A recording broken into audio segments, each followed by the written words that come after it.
All right, so the easiest way to develop your ear is to transcribe.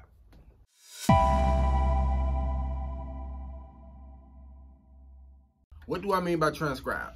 I mean taking that one song off a record, CD, tape, whatever you call it, take that song, listen to it, and try your best to match it note by note, chord by chord, as much as you possibly can.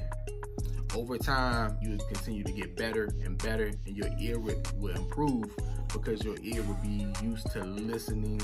Your ear will get better at listening for more details, more chords, you know, the in-between passing chords. You'll start to hear and recognize progressions a lot faster and a lot easier. So really, I mean, transcribing is the best and easiest way to develop your ear.